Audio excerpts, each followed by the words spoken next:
Oh wow, that's a little too. Hey everybody. Alright, so I am back tonight. I went live yesterday. Actually went live twice yesterday. I'm getting ready to release the second live that I did yesterday. The first live was a Q&A, which is I'm doing a recap for today because it was so much distraction going on. So I just felt like hold on.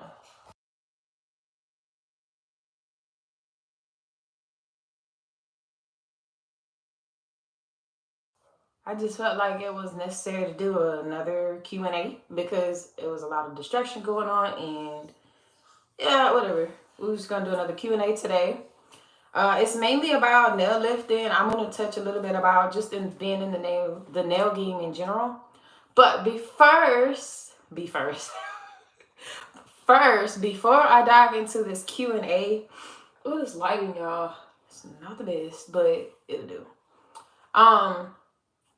Before I dive into this Q&A, y'all really want to go get a ring lamp or something, ring light, because this is not. I feel like I need a light. So 1 second.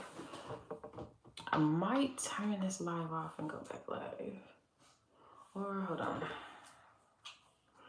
But okay. This will do. So before we start this Q&A, I want to invite y'all to subscribe to the nail email subscription. It's literally about upskilling your nail technique. I'm gonna put this out here. As a nail artist, it's always great to keep your craft up and always invest in your nail skills. And then with nail technology, it's always updating. So y'all check out that subscription. I'm gonna go ahead and place it in the comment section so y'all can have it. But yes. Let me do this right now as I speak before I get carried on. Okay, hold on. I'm gonna have to do it through Studio. I'm gonna post this in really quickly, and then we're gonna get started on the Q&A. Okay.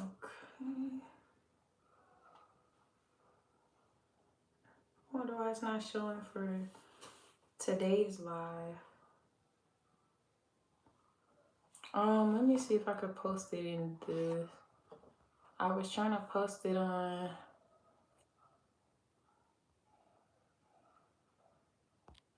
Don't let me post it. Okay. So annoying.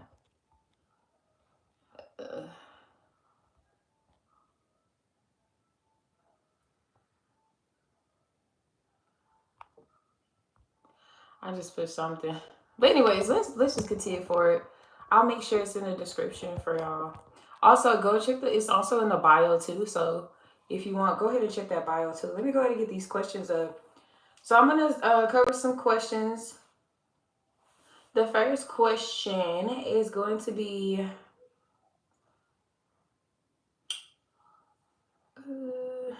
what's about that?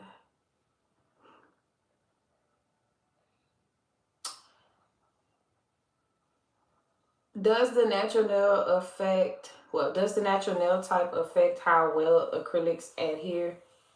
Yes and no. And I say yes because obviously the natural nail has to be prepped properly for it to adhere. Also, yes, because there are individuals who have things that could affect their natural nail play, like medications or conditions or constantly washing their hands. It can be all sort of things. No, because if you have just a regular natural nail, it obviously, if it's prepped properly, then it's going to adhere. That's literally the bridge for that adherence. That's going to create that bond for that love making when that acrylic is connected to the natural nail, right? So there's a decent question. Another question that was asked was this has to do with application and the technique. What is the most important step in nail prep to prevent lifting? I'm gonna say, I'm gonna say all of it, because one mishap on any of it can cause lifting. Like, for instance, when you don't push that skin back in the cuticle area, and you don't remove that excess skin off that nail plate in the cuticle area, it can really cause lifting, because when you place acrylic, whether it's primer or acrylic on top of it, that's not going to stop it from lifting.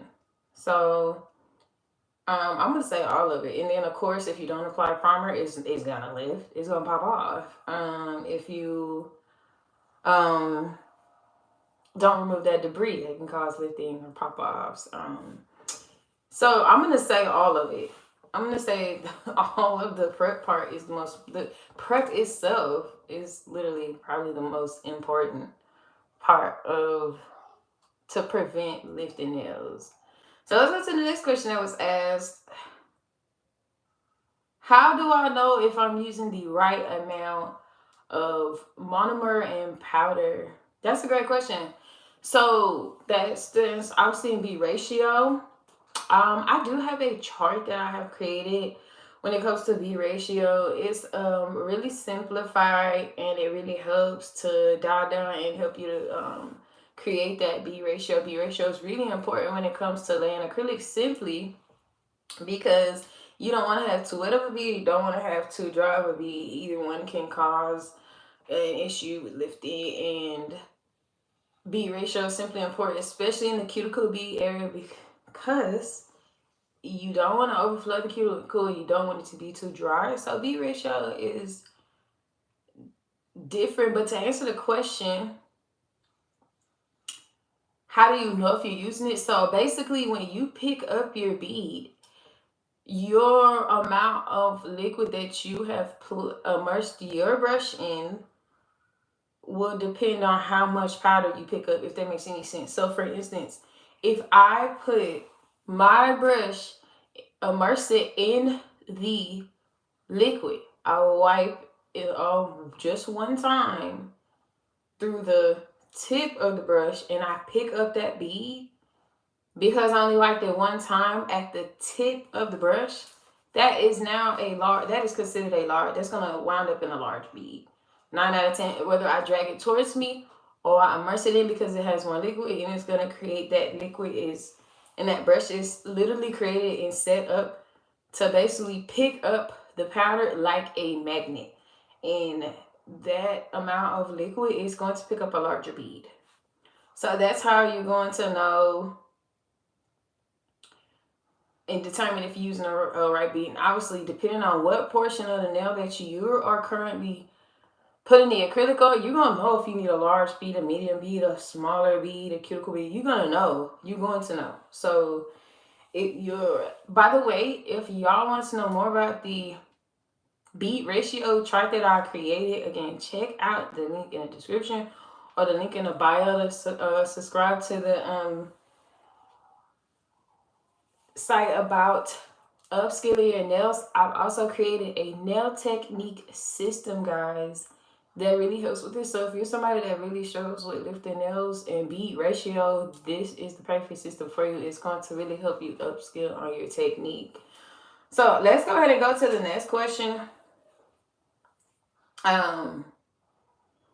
That's a good question, but I'm not gonna ask that one right now. Oh, this is a good one, because I literally explained this the other day when I went live. So it says, are there common signs that indicate lifting will happen before it does? Yes. Obviously, you can look at the nail plate before you've even placed on acrylic and see there's debris there. There was one time I was doing someone's nails, and I literally saw lint, like not like it was like lint from a towel, like a long piece of lint. I was like, and I pulled it off with some nippers. That's a common sign when you just see like continual debris. That's something that you want to remove. And also, you want to give in consideration of when you do place that acrylic on the nails and you already see lifting on the cuticle area already. That's a telltale sign. Those are easy fix because like when you first see it, it's better to catch it then than later. Another obvious sign is when you flood the cuticle and you don't remove that. Hold on one second, baby. What are you doing? Mama, I want some water. The water is in the. You know where the water is. Sorry, guys, but yeah, you flooding that cuticle and that's an obvious sign of lifting that can occur, and especially if you don't like fix it, because when you flood the cuticle, you can easily remove the um my thing is, if you do flood the cuticle, take the brush, the tip of the brush, and remove it around on the cuticle area. Remove it, and then go back in. Wipe your brush, and then go back in on the and make sure you remove enough to where there's that space in between the natural nail plate and the acrylic. That way, you can assure there won't be any lifting that's going to occur. And then again, once you wipe that brush off on your lint-free towelette, take the tip of your brush and do what I love to call being on a date with Patty. You're gonna take that brush and pat, pat, pat on that cuticle area to seal it off with the cuticle area, guys. All right, so that is really important. That's what's gonna truly seal it off and literally just shut down any room for lifting. So that was a good question. So, ooh. Oh, and the next question was, how do I fix lifting once it starts that shit? I just do it for removal. I literally just answered that. No, you're not gonna have to do it for removal. That's the cool thing about acrylic. You can correct it like right then and there. You don't have to remove the whole acrylic. Like that's one. I say that's one of the funnest and greatest things about acrylic. What? Mama, where's the charger? Is it upstairs? Please stand over there, please, please. Huh? Where's the charger? It's on the stairs. Please don't come back in my life. Not to be rude. But yes. So that is a good question because when you are, let's say you notice you make a mistake, there are different methods and things depending on what you do on the live. On the live. Oh my gosh. On the acrylic, depending on what the correction that needs to be made, you can do it accordingly. Now, if you're doing somebody's nails, I would say choose the method or technique that is going to lead into the faster result, obviously, and the longer lasting result. So that's just something to kind of keep in mind when it comes to correcting acrylic. But that's one thing I love about acrylic. It can easily be corrected, like especially like when you're like a beginner tech and you don't know, like you feel like you just created the most disastrous acrylic nail, but you know you've done prep right and prime right and all of that. When I sit here and say that acrylic can be smoothed out, 9 times out of 10 it's probably lumpy acrylic or something, flooded cuticles. Now it might be a process, but you know what? It can be corrected. I remember my first, besides outside of school, because I still, like I said, I don't know about, like, to be. Mama, where It's will I on plug it in? Huh? Where will I plug it in? In the dining room, babe. On the table, by the table. In the plug by the table. But I don't want to put it on the table. I just want to put it in the... But there's no plug over there. You can't put it where there's no plug. But yes, as soon as even while I was in school, I was always embedded in going to like nail shows, webinars, just to upskill my nail technique. That is always important. Even after getting my license, I went to a nail class of somebody that I grew up with. She was doing nails, and I decided to just go to hers to really just learn more of the nail game, learn more of just doing nails, period. Like, I always like invest in nail technology. It should, whoever is watching or come across this video should do so too. Because it's what's going to help you elevate in the nail business. I'm going to be honest. Again, I'm going to invite you to subscribe to the nail email list to be emailed or to just get those type of back end, whether it's business wise or you have an issue with nail lifting, or there's even a nail quiz that is on there that you can take, a quiz for nail tech. If you question your nail tech skills, it's on there. And if you question your nail lifting skills, it's on there as well. So go subscribe to that. It's really cool. Again, if you struggle with lifting nails, go ahead and check out the nail lifting system that I have on there, right? I do this because I truly enjoy it, and simply because I know that there's individuals out there that needs help with that, and it's a way to really put out the information to help people upscale on their nail skills. So I'm gonna go to the next question. The next question is like business and client related questions. So how do I explain to clients why their nails are lifted without sounding like I'm blaming them? And this is so true because sometimes, and that's something that we have to bring to the awareness, I feel like, as the tech, a lot of things are really wholeheartedly like pushed on us. Like, and a lot of times what we don't realize is it is also the client.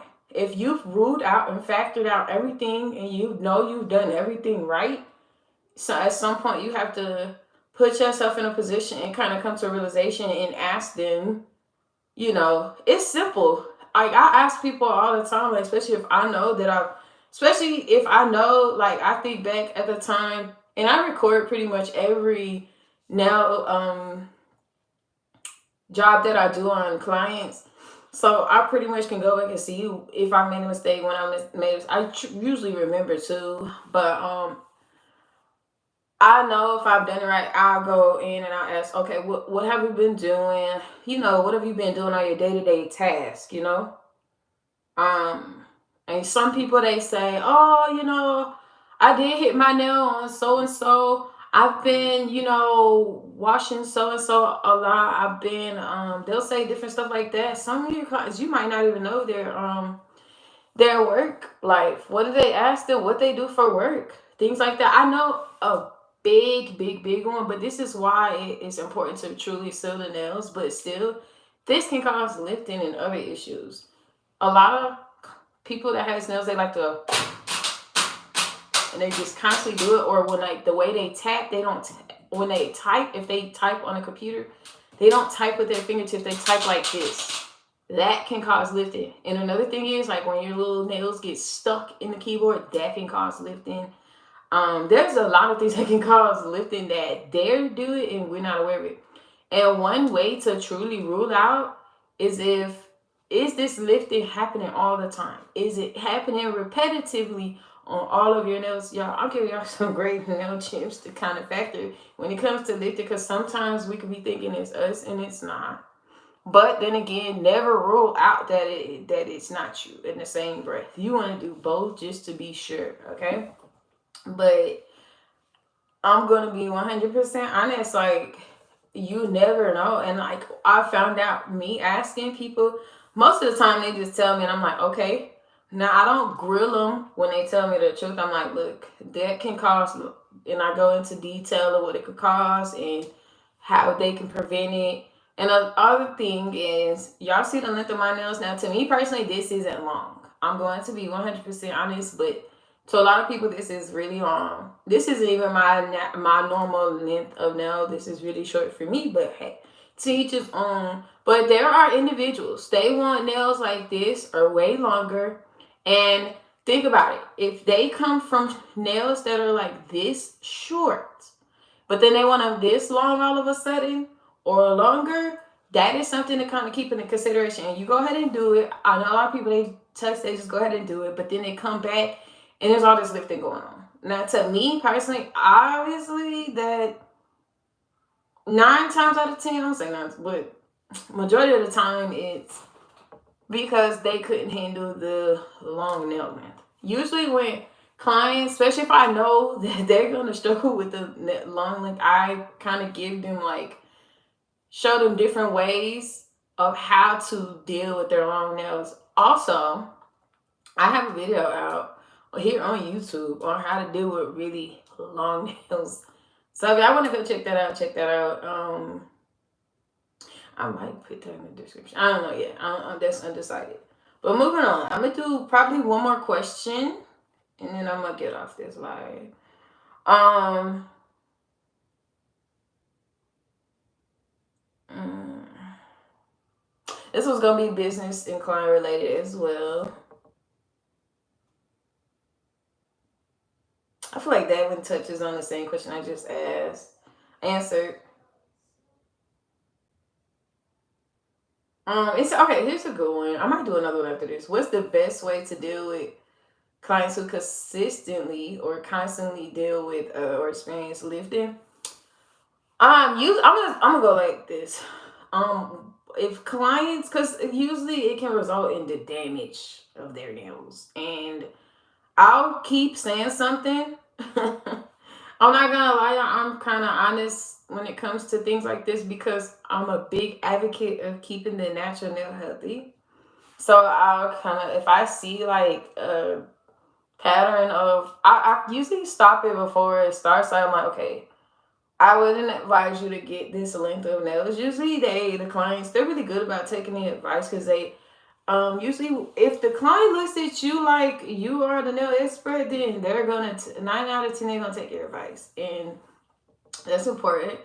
Um, if they say, "Oh, I'm just gonna do these long nails for this weekend or just this week," or 2 weeks, I'll probably let it slide. And I'm like, make sure you come in right at 2 weeks, especially if you don't feel like you'll be able to handle the long length for a long period of time. But if I see their nails getting longer, because a lot of clients, they also like to come in with long nails and they let them get longer and longer. If I start seeing a habit of them breaking their or lifting with their nails, I do go ahead and recommend them to go ahead and get shorter nails because it's like let's avoid the that, and I tell them let's cut it back a little bit.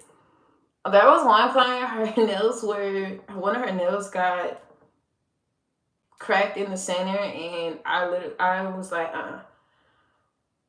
I am going to. I didn't like force her to go shorter, but I was like, well, it's probably the best that you get your nails shorter, and she totally agreed. She 100% agreed, and she was like, I can't believe I even let my nails get that long. And I said, hey, it's okay to try new things, but you're aware that it's you probably and she even admitted, like she was like, I would like to keep my nails shorter, and things have been smooth sailing ever since, and will stay that way. So it's usually you just have to know what is a good option for them. Don't straight out tell them, oh no, you're gonna get this or you gotta get that or nothing, something like that. But it's kind of good to just recommend them or just give them some professional advice on it. Okay. So I'm gonna ask this one cool last question. Lifting. How can I use the lifting nail system to improve my reputation and business growth? Oh, this is a great question, and you can use this by to improve your reputation and nail growth because 9 out of 10, especially people come back also because of how you treat them and how they felt. That's a big win during um that session that you have with them while doing their nails. But they also look at the quality and the longevity of their nails, and I know for a fact longevity for some odd reason is a big thing. So I know a lot of people, they come back and they're like, for sure, oh, my nails stay on. And a lot of people come back, they always say, oh, so they didn't stay on here, but yours stayed on. That alone is literally going to bring into client retention. So that's a great thing. And of course, when people spread that word, they're going to be like, oh, the experience was great, depending on whether it's like, let's say like you have a mood set room and you have this genuine personality that brings them this sense of safety and comfort, people's gonna remember that. People might not always remember the things you say, but they always remember the things that the way that you make them feel, and they remember them long lasting nails. That's more than enough for a person to come back. 9 out of 10, like I, I really haven't seen anybody that has no other way of coming back. Like I've seen people, they've had like emergencies, and they'll wait for it, but then they literally come right back after that emergency is corrected. So even with that, they still find a way to come. If they really want to get their nails done by you, and you, like I said, you made them feel well, and them nails had that retention, baby, they coming back. They're coming back. um, but yes, that is the way that you can use the no more nail lifting system, and it's gonna really help a lot. So again, check out the link in the bio. Also, I'm gonna put it in the description so y'all won't be scratching for it. All right. So that's the Q&A for today. I hope that y'all learned the best. If you, by the way, oh yeah. If you are, because I'm celebrating the channel right now. I'm still working on it because I'm trying to debate how I want to really deliver this. But if you're interested and you somebody who want to upskill your nails tech skills, want to learn more about nail technology, go ahead and place checklist in the comment section. Okay, I'm gonna put up more posts about this too. Right. So y'all, that was the Q&A for today. That was amazing. I hope y'all enjoyed this. It's Q, y'all, with It's Nuts to You. Till next time.